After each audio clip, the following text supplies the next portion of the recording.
Hey guys, I'm Amrita Agrawal from Amrita Agrawal coaching centre. आज के मैं इस वीडियो में एसएससी सीजीएल के 2022 के प्री के और मेंस के एग्ज़ाम में आए हुए कॉन्ग्रेंसी पे बेस्ड सभी क्वेश्चंस को लेकर के आई हूँ, जिसमें कि मैं क्वेश्चन के सॉल्यूशन को देने के साथ आपको उन सारे कंसेप्ट का जो कि कॉन्ग्रेंसी में आपको जानना ज़रूरी है, वो हर एक कंसेप्ट को क्लियर समझाते हुए चलूँगी, जिससे कि आप जब अपने लिए ये सारे क्वेश्चंस करें तो without any confusion just seconds में आप काम कर सकें। तो मैं उम्मीद कर रही हूँ कि आज का वीडियो आपके लिए बहुत ज़्यादा यूज़फुल होगा, क्योंकि ऐसे क्वेश्चंस आपके एग्ज़ाम में बन रहे हैं तो आगे के एग्ज़ाम में भी बनने के चांसेस हैं। तो आज का ये जो वीडियो है इसमें मैं कंसेप्ट क्लियर कराते हुए आपको सारे क्वेश्चंस का सॉल्यूशन दूंगी। तो स्टार्ट कर रहे हैं। क्वेश्चन है, if triangle BPQ is congruent to triangle ASR and angle A equal to 1/3, angle R equal to angle S, then find angle Q। Question आपसे कह रहा है कि triangle BPQ congruent to triangle ASR के। तो सबसे पहले तो मैं आपको कॉन्ग्रुएंसी का मीनिंग बता देती हूँ कि कोई भी दो चीज़ कॉन्ग्रुएंट कब होती है। देखिए, जब दो चीज़ें देखने में एकदम सेम हो, एकदम आप इन दोनों में नाम के अलावा और कोई अंतर ना देख पाएँ, तो ये दो चीज़ें कॉन्ग्रुएंट होंगी। जैसे आप सोच सकते हैं कि अगर आप कोई बुक लीजिए तो बुक के जितने पेजेस होते हैं वो एकदम सेम होते हैं। जब बुक आप बंद करते हैं तो वो जितने पेजेस एक दूसरे के ऊपर चढ़े होते हैं, आप उन सभी पेजेस को पाएंगे कि इनके जो एंगल्स हैं वो भी सेम है, साइड्स भी सेम है। मीन्स एक दूसरे के ऊपर कुछ इस प्रकार रखी होती हैं कि आप कोई भी पेज का एक्स्ट्रा एंगल और साइड नहीं देख सकते। तो यही बुक के सभी पेज आपको कॉन्ग्रुएंट मिलेंगे। और आप अपने बॉडी में देखना चाहें तो आपके दो आईज हैं, उसमें एक आई दूसरे के कॉन्ग्रुएंट है, एक ईयर दूसरे के कॉन्ग्रुएंट है, एक हैंड दूसरे के कॉन्ग्रुएंट है। तो इसी प्रकार एकदम दो चीज़ें एकदम सेम दिखती हैं तो वो कॉन्ग्रुएंट है। तो यहाँ पे दो ट्रायंगल्स को कॉन्ग्रुएंट कहा गया है।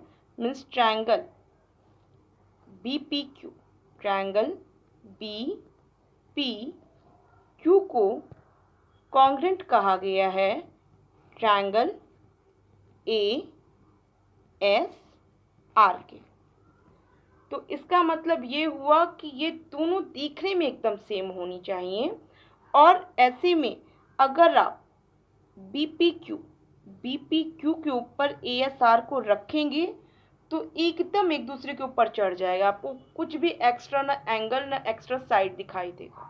जैसे कि आप यहाँ पे देख पा रहे हैं कि मैंने BPQ के ऊपर ASR रख दिया है और यहाँ पे ये जो B पॉइंट है, B वर्टिक्स है, B वर्टिक्स के ऊपर आप देख रहे हैं A आ गया है, ठीक है।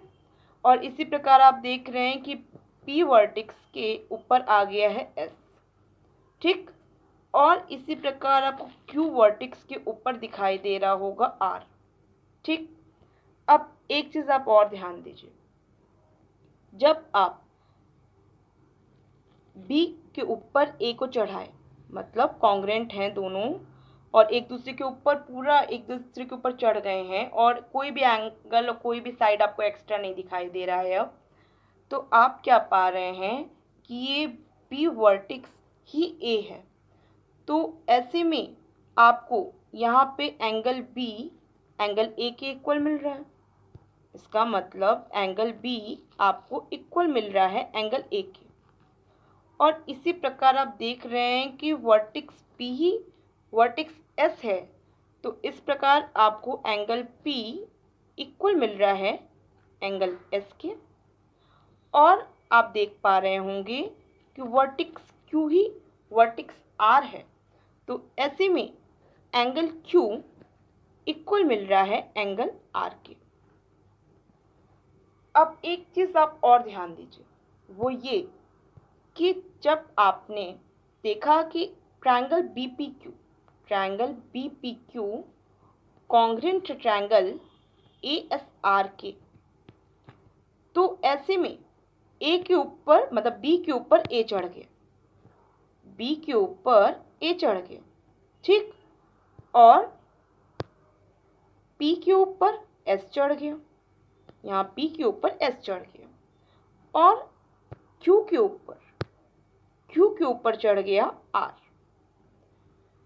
तो इससे ये चीज़ क्लियर होती है कि जब आप दो ट्रायंगल्स को कॉन्ग्रुएंट बोलते हैं तो बोलने में जो आप सीक्वेंस जो आप इस्तेमाल करते हैं वो जैसे BPQ इस्तेमाल कर रहे हैं कॉन्ग्रुएंट टू ASR, तो इससे क्लियर हो गया कि एंगल B इक्वल है एंगल A के।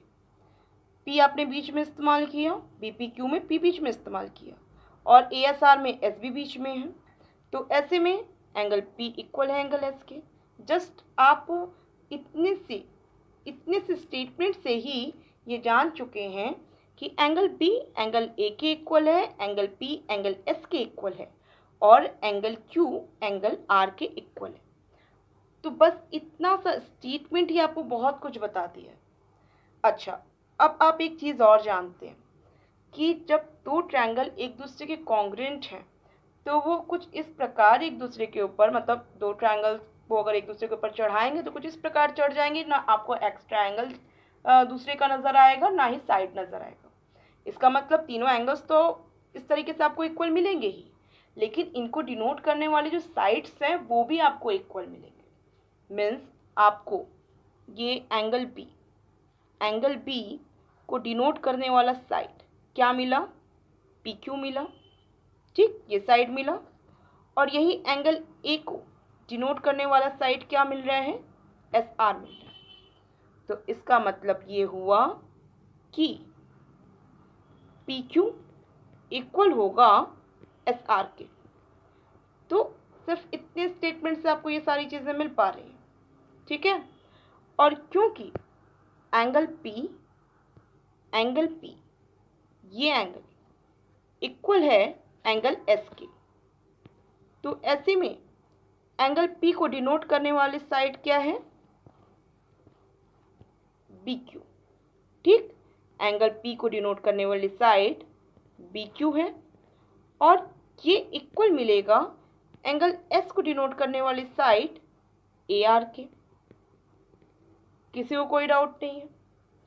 अब इसी प्रकार आप जान रहे हैं कि एंगल Q इक्वल है एंगल R के, तो एंगल Q इक्वल है एंगल R के, तो एंगल Q को डिनोट करने वाली साइड BP इक्वल होगा एंगल Q को डिनोट करने वाली साइड AS। तो बस जब आपको कॉन्ग्रुएंट दो ट्रायंगल्स कहे जाते हैं, तो दो ट्रायंगल्स जब कॉन्ग्रुएंट कह रहे हैं तो उनके जो प्लेस है BPQ और ASR में एंगल B एंगल A के equal, angle P angle S के equal, angle Q angle R के इक्वल, और उसको डिनोट करने वाले साइड्स भी आपस में इक्वल। इससे ये सारी चीज़ें क्लियर हो जाती हैं। तो जनरली कॉन्ग्रुएंसी तो मैं समझती हूँ सब लोग समझते हैं, बट जहाँ गलती होती है वो यही जगह होती है। तो मैं समझ पा रही हूँ कि अब आपको कहीं किसी पॉइंट पे कंफ्यूजन नहीं होगा, और जब भी आप कॉन्ग्रुएंसी पे बेस्ड कोई क्वेश्चन सॉल्व करेंगे तो ये बेसिक पॉइंट यहाँ पे तो कोई गलती नहीं होगी। अब मैं आगे बढ़ती हूँ, और जो इस क्वेश्चन है इसमें आपको एक्सप्लेन करती हूँ चीज़ों को। वैसे एक चीज़ और मैं आपको बता दूँ, मैं आपको कंफ्यूज करने के लिए ही थोड़ा सा अलग तरीके से ट्रायंगल को यहाँ पे ड्रॉ करके रखी है। जैसे कि आप यहाँ पे क्या देख रहे हैं, BPQ, ये ट्रायंगल BPQ देख रहे हैं, और ट्रायंगल ASR देख रहे हैं, जिसमें कि आप जान रहे हैं कि कॉन्ग्रुएंट ये दोनों ट्रायंगल हैं। तो ये जो एंगल B है ये इक्वल होगा एंगल A के, ठीक। और BPQ के बाद एंगल P का नंबर आता है, तो ये P एंगल ये इक्वल होगा ASR का S के, और आपको ये एंगल Q ये इक्वल मिलेगा एंगल R के। तो अगर आप चाहें कि ट्रायंगल को जस्ट ऐसे, मतलब ऐसे एक दूसरे के ऊपर चढ़ा दें, तो आप गलत तरीके से नहीं चढ़ा सकते। आपको चढ़ाना होगा तो आपको B के ऊपर ही A को रखना पड़ेगा, अदरवाइज फिर वो जो कॉन्ग्रुएंसी आपको दिखाई नहीं देगी। लेकिन होंगे दोनों ट्रायंगल कॉन्ग्रुएंट, लेकिन आपको नहीं दिखेंगे। तो देखने के लिए भी आपको थोड़ा सा समझदारी से उसको देखना होगा कि आपको हर एक चीज़ें क्लियरिटी के साथ समझ में, ठीक है। तो आपको बी के ऊपर ए को चढ़ाना होगा, ना कि अदर एंगल पे, और इसी प्रकार आपको पी के ऊपर एस को चढ़ाना होगा, इस बात का ध्यान रखना होगा, और एंगल क्यू के ऊपर एंगल आर को चढ़ाना पड़ेगा, ठीक है। तो अब मैं समझ पा रही हूँ कि अब आपको कोई कन्फ्यूज़न नहीं है। अब सीधे मैं सॉल्यूशन पे चलती हूँ। अब सॉल्यूशन भी बहुत सिंपल है, जैसा कि कह रहा है कि ये दो ट्रायंगल्स एक दूसरे के कॉन्ग्रुएंट हैं, जिसमें कि एंगल ए इक्वल है 1/3 एंगल आर और इक्वल है एंगल एस के। अब देखिए तीनों एंगल्स का आपको रिलेशन तो दे दिया कि कौन किसके क्या इक्वल है, लेकिन एक रिलेशन आप ऑलरेडी जानते हैं कि किसी भी ट्रायंगल के तीनों एंगल्स का जो सम है वो ऑलवेज आपको 180 मिलेगा, ठीक है। तो यहाँ पे मैं क्या कर रही हूँ, यहाँ पे एंगल ए इक्वल है 1/3 एंगल आर इक्वल है एंगल एस के। तो मैं क्या करती हूँ, इसको कह देती हूँ कि ये एक्स के इक्वल है अपनी तरफ से। तो ऐसे में एंगल ए क्या हो जाएगा, एंगल ए हो जाएगा एक्स, एंगल आर हो जाएगा 3x और एंगल एस हो जाएगा x। एकदम बच्चों जैसे बता रही हूँ मैं। अब क्या है कि आपको आइडेंटिफाई करना है angle A, angle R, angle S. तो आप इजीली आइडेंटिफाई कर सकते हैं। आप क्या करेंगे, x plus 3x plus x means 5x equal to 180 degree करेंगे। आप 5x इक्वल टू 180 डिग्री करेंगे, जिससे कि आपको x की जो वैल्यू मिलेगी वो 36 मिल जाएगी, ठीक है। अब x की वैल्यू 36 मिली, तो मतलब एंगल a इक्वल टू क्या मिला, 36 डिग्री का मिला। एंगल s भी आपको 36 डिग्री का मिला, और एंगल r आपको क्या मिल गया, आपको मिल गया 108 डिग्री का, ठीक। अब आपसे पूछा क्या है फाइनल में, देखो एंगल q पूछा है। अब क्योंकि आपको ये जो एंगल a है ये इक्वल मिल रहा है, ये एंगल a इक्वल मिल रहा है एंगल b के, ठीक है। ये तो देख के ही क्लियर है, a b के इक्वल है, जो कि 36 डिग्री होगा। आपको एंगल s इक्वल मिल रहा है p के, ये एंगल s इक्वल मिल रहा है p के। तो s क्या है, 36 डिग्री है, और ये एंगल p के इक्वल है। और आपसे पूछा क्या है, आपसे पूछा है एंगल q। तो एंगल q ये इक्वल किसके होगा, एंगल q इक्वल होगा एंगल r के। जैसा कि आप देख रहे हैं लास्ट में यहाँ q है और यहाँ लास्ट में r, तो ये दोनों एंगल्स आपस में इक्वल होंगे, जो कि 108 डिग्री के होंगे, ठीक। बस फर्स्ट ऑप्शन आपको जी दिया है, 108 डिग्री करेक्ट है। ये बाकी आपका एंगल ए और एंगल और कौन सा पूछता, एंगल ए और एस तो है ही 36 डिग्री के, बाकी बी और पी पूछता तो आप 36 डिग्री ये सब बताते। मैं उम्मीद करी आपको हर एक पॉइंट क्लियर समझ में आया। मैं काफ़ी क्लैरिटी के साथ हर एक चीज़ बताना चाह रही थी, इसलिए काफ़ी ज़्यादा मैंने टाइम लिया। क्वेश्चन है, what is the ASA congruence rule of triangles where E and S represents angle and side of triangle respectively? Question आपसे कह रहा है कि किसी ट्रायंगल के ASA कॉन्ग्रुएंस रूल क्या होगा, जहां A ट्रायंगल का एंगल और S ट्रायंगल के साइड को रिप्रेजेंट कर रहा हो। मीन्स आपको बताना है कि angle side angle congruence rule क्या है। तो नीचे आपको 4 स्टेटमेंट दिया है, इन 4 स्टेटमेंट्स में से कोई एक ऐसा स्टेटमेंट होगा जो angle side angle congruence rule को बताएगा। तो मैं फर्स्ट स्टेटमेंट पे पहले चेक करती हूँ। फर्स्ट स्टेटमेंट कह रहा है two triangles are said to be congruent if all 3 sides of both the triangles are equal. आपसे कह रहा है कि दो ट्रायंगल कॉन्ग्रुएंट होंगे जब इन दो ट्रायंगल के 3 साइड्स आपस में इक्वल मिले। तो जैसा कि आप फिगर में देख पा रहे हैं कि मैं दो ट्रायंगल्स को बनाई हूँ, जिसमें कि ये साइड इसके इक्वल है, ये साइड इसके इक्वल है, और ये थर्ड साइड इसके इक्वल है। तो ये दोनों ट्रायंगल कॉन्ग्रुएंट हो रहे हैं। फैक्ट है कॉन्ग्रेंट तो होंगे, लेकिन यहाँ मैंने इस्तेमाल किया है साइड साइड साइड का, साइड साइड साइड का। तो यहाँ पे जो रूल बनेगा वो कॉन्ग्रेंसी का रूल होगा साइड साइड साइड, और आपको बताना है एंगल साइड एंगल। तो फर्स्ट स्टेटमेंट कॉन्ग्रेंसी के रूल को ही बताता है, बट साइड साइड साइड के रूल को बताता है, और ये आपके ऑप्शंस के लिए गलत ऑप्शन है, क्योंकि ये एंगल साइड एंगल को नहीं बता रहा स्टेटमेंट। अब सेकंड स्टेटमेंट पे देखते हैं कि ये क्या बोल रहा है। Two triangles are said to be congruent if two angles and the included side of one triangle are equal to two angles and the included side of the other triangle।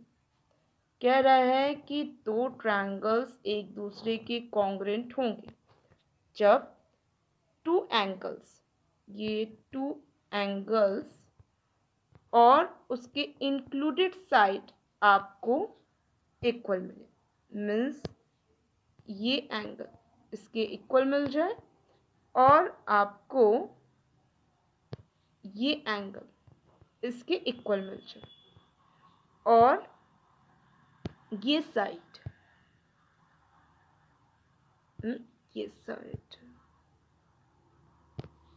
ये साइड इक्वल मिल जाए इस side के।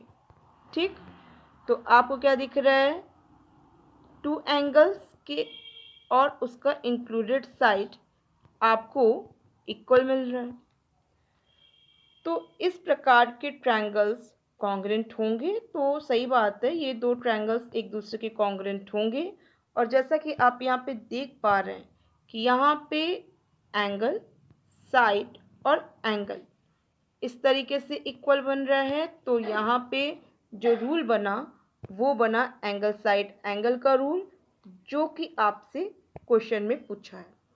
तो इसका मतलब कि आपके लिए जो करेक्ट ऑप्शन होगा वो सेकंड ऑप्शन होगा, जो कि यहाँ पे एंगल साइड एंगल के रूल को बता रहा है। ठीक है, अब मैं आपको बाकी सारे स्टेटमेंट्स को भी क्लियर बता देती हूँ, जिससे कि आपको कॉन्ग्रेंसी का जो रूल है वो क्लियर समझ में आ जाए।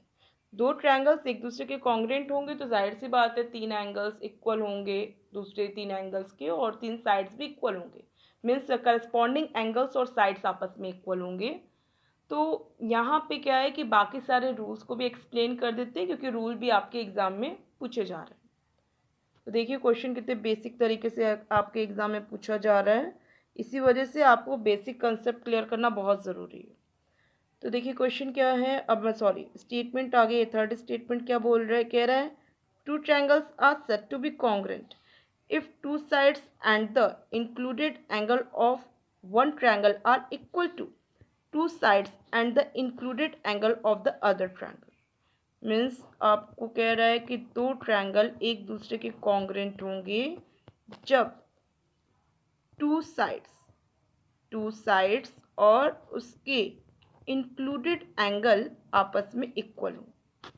ठीक है, तो आपको यहाँ पे ये साइड इसके इक्वल, ये साइड इसके इक्वल और उसके इंक्लूडेड एंगल को आपस में इक्वल बोल रहा है। तो ये आपको सीक्वेंस के आधार पे क्या दिखा, सीक्वेंस के आधार पे दिखा साइड एंगल साइड।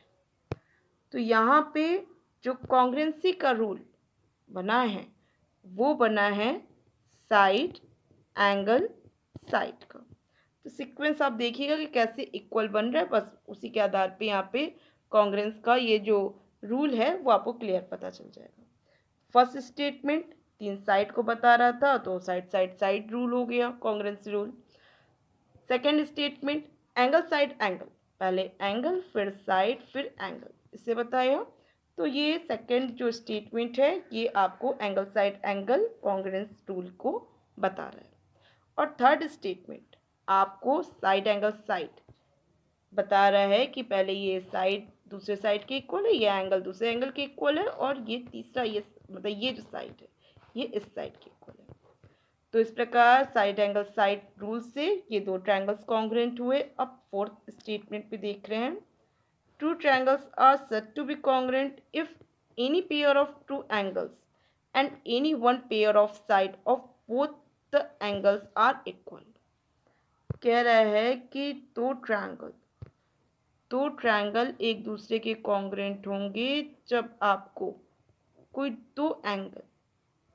दो एंगल आपस में यहाँ इक्वल मिले। मीन्स आपको ये एंगल इसके इक्वल मिल जाए, ठीक है, और ये एंगल इसके इक्वल मिल जाए।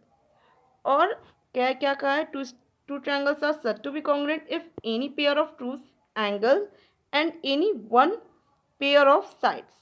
तो कोई भी एक पेयर ऑफ साइड आपस में इक्वल हो, तो जहाँ पे मैं इस साइड को ले लेती हूँ, ठीक, ये साइड इक्वल हो इस साइड के, तो इस प्रकार के ट्रायंगल भी कॉन्ग्रुएंट होते हैं। और इसके लिए जो आप कॉन्ग्रुएंस रूल बोलते हैं वो कहते हैं एंगल साइड। इसी प्रकार एक RHS रूल भी बनता है, वो भी मैं आपको बता दे रही हूँ, कोई बचे ना रूल। RHS रूल होता है जहाँ पे दो राइट एंगल ट्रायंगल हों, जहाँ पे ये राइट एंगल्स दो एंगल हैं, मतलब यहाँ पे 90 डिग्री के एंगल है। RHS का R क्लियर हो गया, ठीक। H मतलब हाइपोटेनस, इनके हाइपोटेनस आपस में इक्वल हो, means two right angle triangles के हाइपोटेनस आपस में इक्वल हो, ठीक। और एक साइड भी आपको इक्वल मिल जाए, कोई भी एक साइड, मतलब ये साइड इसके इक्वल मिल जाए, तो बस ये RHS रूल से ये दो ट्रायंगल्स राइट एंगल ट्रायंगल्स भी कॉन्ग्रुएंट होंगे। मैं उम्मीद कर रही हूँ आपको सारे रूल अच्छे से समझ में आ गए हैं। कोई कन्फ्यूज़न हो तो आप मुझे कमेंट बॉक्स में दीजिएगा। आपके एग्ज़ाम में बेसिक तरीके के क्वेश्चन पूछे जा रहे हैं, और इसीलिए आपको हर एक पॉइंट, हर एक बेसिक कंसेप्ट क्लियर होना चाहिए। तो अगर किसी पॉइंट पे भी आपको डाउट लगता है, आपको या तो मेरे समझाने में समझ में नहीं आया, या आपके खुद से भी कुछ डाउट्स हैं इस टाइप के पॉइंट को लेकर के, तो आप मुझे कमेंट बॉक्स में दे सकते हैं, मैं आपको क्लियर करूँगी। अब मैं नेक्स्ट क्वेश्चन पे चल रही हूँ। जो क्वेश्चन है, in triangle ABC and triangle PQR, AB equal to PQ and angle B equal to angle Q. The two triangles are congruent by SAS criteria if। आपसे कह रहा है कि ट्रायंगल ABC और ट्रायंगल PQR में आपको AB equal to दिया है PQ, side AB side PQ के इक्वल है, और एंगल B इक्वल दिया है एंगल Q के। आपसे कह रहा है कि the two triangles are congruent by SAS criteria. ये दो ट्रायंगल्स कॉन्ग्रुएंट हैं SAS क्राइटेरिया से। तो यहाँ पे एक S, ये एक S साइड के रूप में, तो आपको AB दे दिया, जिसमें कि आपको यहाँ AB इक्वल मिला है PQ के, ठीक।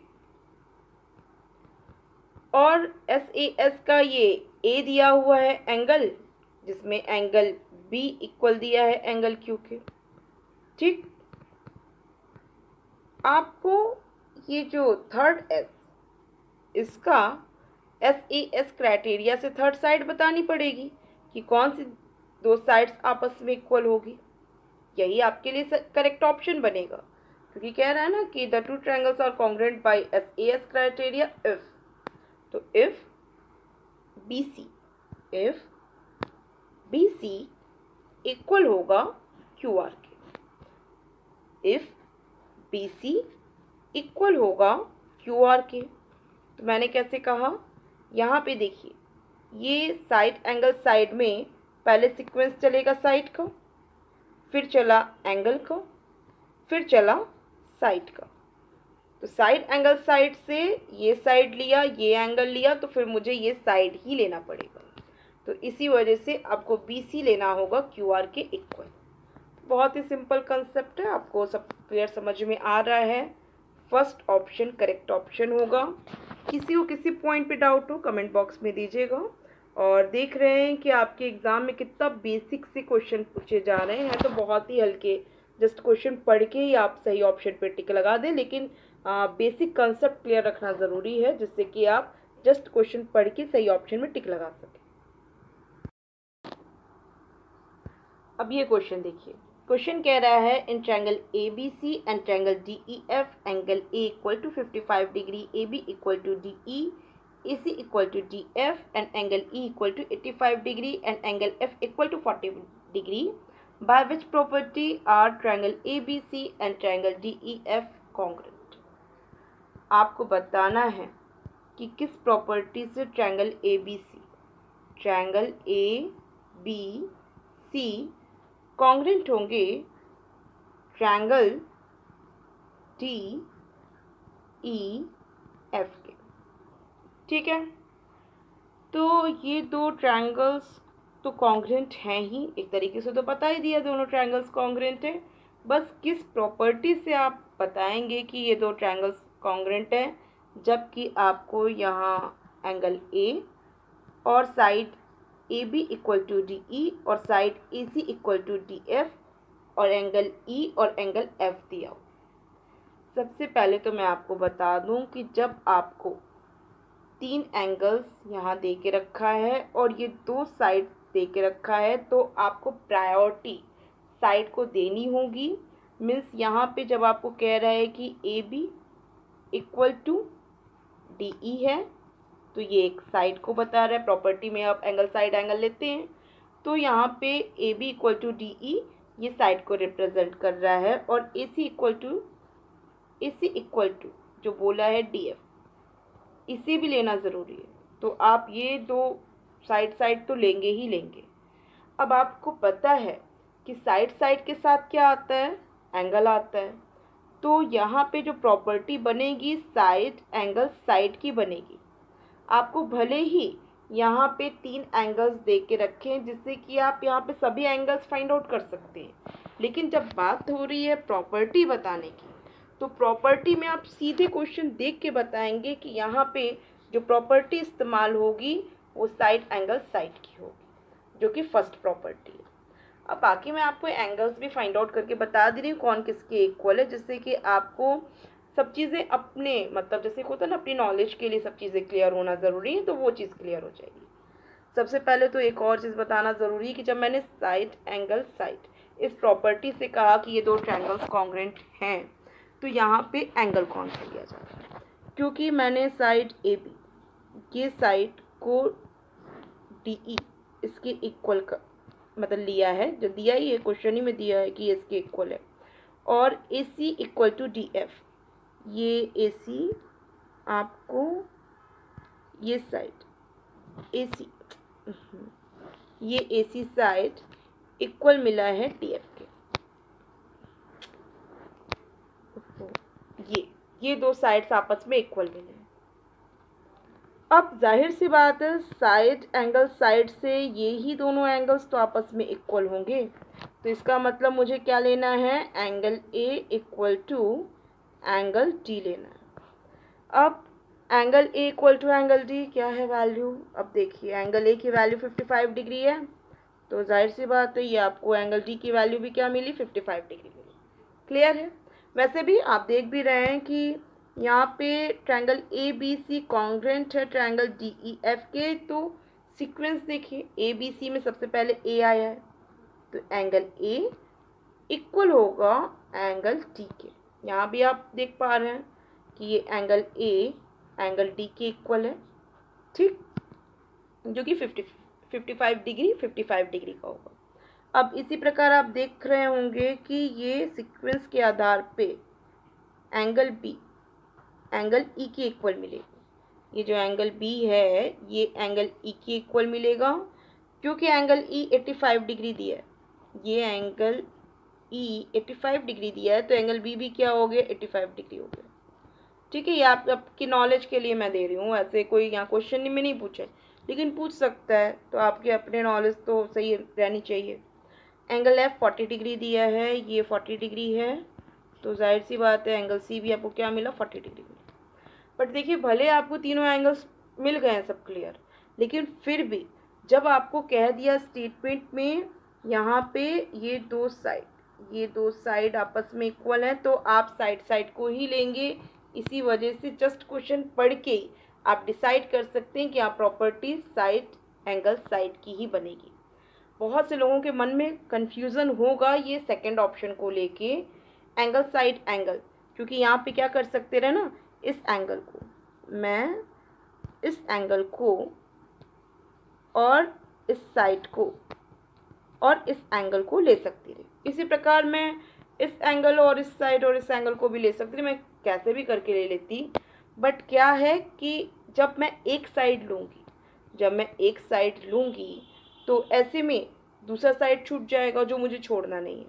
तो इसी वजह से ये सेकंड प्रॉपर्टी को मुझे साइड मतलब इनकरेक्ट में डालना पड़ेगा और करेक्ट जो ऑप्शन होगा वो हमारे लिए फर्स्ट होगा।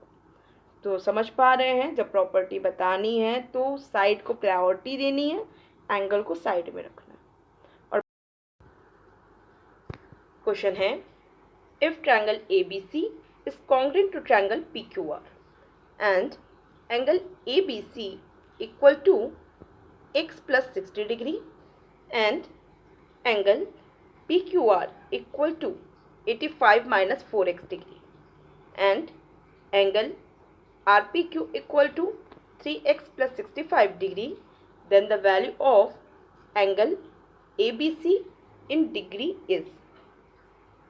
देखिए, आपसे कह रहा है कि ट्रायंगल ABC कॉन्ग्रेंट है ट्रायंगल PQR के, और आपको एंगल ABC की वैल्यू बतानी है कि क्या होगी, जबकि आपको एंगल ABC दे के रखा है x प्लस 60 डिग्री। आपको एंगल ABC बताना है डिग्री में और एंगल ABC आपको दिया हुआ है x प्लस 60 डिग्री में। मीन्स आपको x की एग्जैक्ट वैल्यू पता करनी पड़ेगी और फिर उसे यहाँ पुट करके आपको बताना होगा कि एंगल ABC की एग्जैक्ट वैल्यू डिग्री में क्या होगी। ठीक है, तो आपको यहाँ angle ABC x plus 60 degree दिया है और एंगल PQR दिया है 85 माइनस 4x डिग्री। अच्छा, एक चीज़ आप ध्यान दीजिए कि आपको जब ट्रायंगल ABC कॉन्ग्रेंट कह रहा है ट्रायंगल PQR के, तो ऐसे में ये एंगल B जो बीच में ABC के ये बीच में आप B देख रहे हैं, तो एंगल B इक्वल होगा एंगल Q के, क्योंकि PQR में आप बीच में Q को बोले हैं। तो इसी से आपको पता चल रहा है कि आपको एंगल B एंगल Q के इक्वल मिलेगा और इसी प्रकार आपको एंगल A एंगल P के इक्वल और एंगल C एंगल R के इक्वल मिलेगा। ऑलरेडी मैंने ये पॉइंट्स को सारे एक्सप्लेन किया हुआ है। तो ये तो क्लियर है कि एंगल B इक्वल होगा एंगल Q के, या हम बोल सकते हैं कि एंगल ABC इक्वल होगा एंगल PQR के, और इन दोनों की वैल्यू आपको क्या दे के रखा है, एंगल ABC की वैल्यू दे के रखा है x प्लस 60 डिग्री और एंगल PQR की वैल्यू दे के रखा है 85 माइनस 4x। अब आप इस इक्वेशन से डायरेक्ट x की वैल्यू फाइंड आउट कर सकते हैं और जैसे ही आपको x की वैल्यू मिलेगी आप यहाँ पे एंगल ABC, जहाँ पे एंगल ABC आपको फाइंड आउट करने आप पुट करके इजीली फाइंड आउट कर लेंगे। ठीक है, तो x plus 60 degree equal to 85 minus 4x, तो मुझे क्या मिलेगा, मुझे मिलेगा 5x equal to 85 minus 60 means आपको मिल जाएगा 25।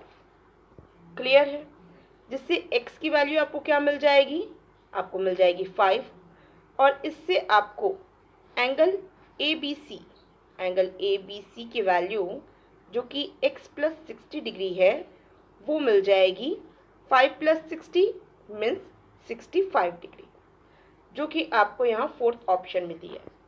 तो बहुत ही सिंपल क्वेश्चन है, और मैं उम्मीद कर रही हूँ कि आपको हर एक पॉइंट क्लियर समझ में आ रहा है।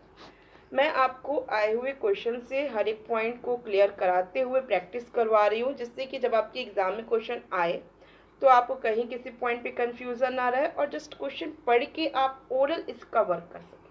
मतलब इस पे आप बस क्वेश्चन पढ़ेंगे, आपको हर एक पॉइंट क्लियर समझ में आएगा। एक बार एक काम करती हूँ, मैं आपको एक छोटा सा पॉइंट और बताती हूँ। वैसे तो जनरल मैंने बताया हुआ है, लेकिन फिर भी मैं आपको एक बार बता देती हूँ। जैसे कि आपसे कह रहा है कि triangle A B C congruent है ट्रायंगल पी क्यू आर के। तो जैसा कि मैंने आपको बार बार एक्सप्लेन किया है कि ऐसे में एंगल ए इक्वल है एंगल पी के, एंगल बी इक्वल है एंगल क्यू के और एंगल सी इक्वल है एंगल आर के। अब इसके साथ साथ अगर आप साइड देखना चाहते हैं कि कौन सा साइड किसके इक्वल होगा, तो इसके लिए आपको क्या करना होगा कि जब आप देख रहे हैं, सबसे पहले मैंने ए बोला, ठीक, तो सबसे पहले मैंने ए बोला तो ए एंगल इक्वल है एंगल पी के, ठीक है। लेकिन ए के साथ जो बाकी आपको दो साइड्स क्या दिख रहे हैं, बी सी दिख रहा है। तो ऐसे में बी सी इक्वल हो जाएगा ये पी का जो बचा हुआ दोनों साइड है ना क्यू आर के, ठीक है। इसी तरीके से जब मैं एंगल बी की बात करूँगी तो आप जान रहे हैं एंगल बी इक्वल होगा एंगल क्यू के, सब लोग जान रहे हैं। तो ऐसे में इसको डिनोट करने वाला साइड्स भी आपस में इक्वल होंगे, तो बी को डिनोट कौन करेगा, बचे हुए दो वर्टिक्स मीन्स ए सी इक्वल मिल जाएगा। यहाँ पी क्यू आर में क्यू के अलावा दो वर्टिक्स कौन से बचे हैं, पी आर, तो ये पी आर इक्वल होगा। और इसी प्रकार जैसे कि एंगल सी इक्वल मिलेगा एंगल आर के, तो आप सीधे बोल सकते हैं कि आपको ए बी साइड इक्वल मिलेगी पी क्यू की। तो जस्ट आप बस देख करके कि कौन सा ट्रायंगल किसके कॉन्ग्रेंट है, उसके प्लेस के आधार पे ही आप एंगल और साइड कौन कौन इक्वल हो रहा है वो हर एक चीज़ समझ पा रहे हैं। और इसी तरीके से आपको ये भी ध्यान रखना चाहिए, वैसे आपको तो ऑप्शन ही में ही टिक लगाना है तो कोई मतलब नहीं, लेकिन हो सकता है कि आपसे ऐसे क्वेश्चन पूछ ले कि किस सीक्वेंस में रखना है, तो आपको सीक्वेंस पता होना चाहिए। हो सकता है क्योंकि इतने बेसिक से क्वेश्चन आपके एग्जाम में बन रहे हैं कि हो सकता है कि आपसे सीक्वेंस भी पूछ लो। कॉन्ग्रेंसी के टाइम पे आपको दो ट्रायंगल्स कहे कि ये कॉन्ग्रेंट होंगे, यहाँ ये एंगल इसके इक्वल है, ये साइड इसके इक्वल है। अब बताइए कि सीक्वेंस क्या होगा, उन दोनों ट्रायंगल को आप कैसे लिखेंगे कि ये दोनों कॉन्ग्रेंट है। तो वो तरीका भी आपको क्लियर समझ में आ जा रहा है जब आपको हर एक डिटेल पॉइंट क्लियर हुआ है। तो मैं उम्मीद कर रही हूँ कि आपको हर एक चीज़ क्लियर है। कोई डाउट हो तो मुझे कमेंट बॉक्स में दीजिएगा, थोड़ा सा टाइम मैंने ज़्यादा लिया है। अब मान के चलिए कि जिसका बेसिक में प्रॉब्लम होगी उसके लिए बहुत ज़्यादा इंपॉर्टेंट है, और बाकी जिसको आ रहा है उसको तो जाहिर सी बात इतना ज़्यादा देखने की ज़रूरत क्या है। तो अब मैं नेक्स्ट क्वेश्चन पे चली हूँ जो कि टीयर 2 के एग्जाम में आपके पूछा गया है क्वेश्चन, तो वहाँ चलते हैं। क्वेश्चन है in triangle P Q are PQ equal to QR and O is an interior point of triangle PQR such that angle OPR equal to angle ORP। कह रहा है कि ट्रायंगल PQR में, ट्रायंगल PQR में PQ equal है QR के।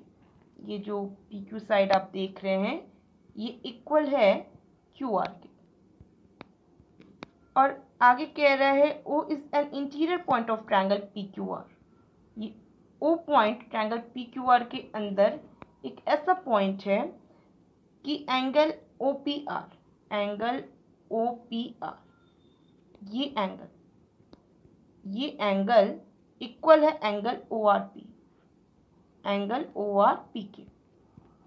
आपको ये एंगल इक्वल दिया है इस एंगल के। तो कह रहा है आगे कंसीडर द फॉलोइंग स्टेटमेंट। ये जो फॉलोइंग स्टेटमेंट्स है ना, ये 3 स्टेटमेंट्स, इसे कंसीडर करिए। तो ठीक है, फर्स्ट स्टेटमेंट कंसीडर करते हैं पहले। फर्स्ट स्टेटमेंट क्या कह रहा है कि triangle POR is an isosceles triangle. Triangle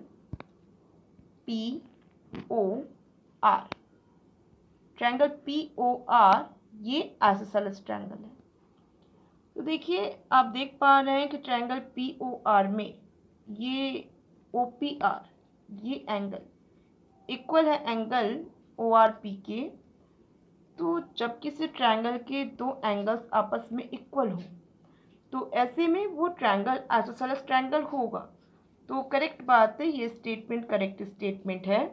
और आप जान भी रहे हैं कि जब आपको ट्रायंगल के दो एंगल्स आपस में इक्वल मिले हैं तो इनको डिनोट करने वाली साइड वो भी आपस में इक्वल होगी। तो ऐसे में आपको मिला है O R equal to O P के। तो इस वजह से भी आप कह सकते हैं कि दो साइड्स ट्रायंगल के इक्वल हैं, इस वजह से ये आइसोसेलेस ट्रायंगल है। या डायरेक्ट भी आप कह सकते रहे कि इस ट्रायंगल के दो एंगल्स आपस में इक्वल है इसलिए आइसोसेलेस है। ठीक है, किसी को कोई डाउट नहीं है। अब सेकेंड स्टेटमेंट देखते हैं। सेकेंड स्टेटमेंट कह रहा है O is the centroid of triangle P Q R. कह रहा है कि ओ, ये जो ओ पॉइंट है ये ट्रायंगल पी क्यू आर का सेंट्रॉइड है। तो अब इसे भी वेरीफाई करते हैं।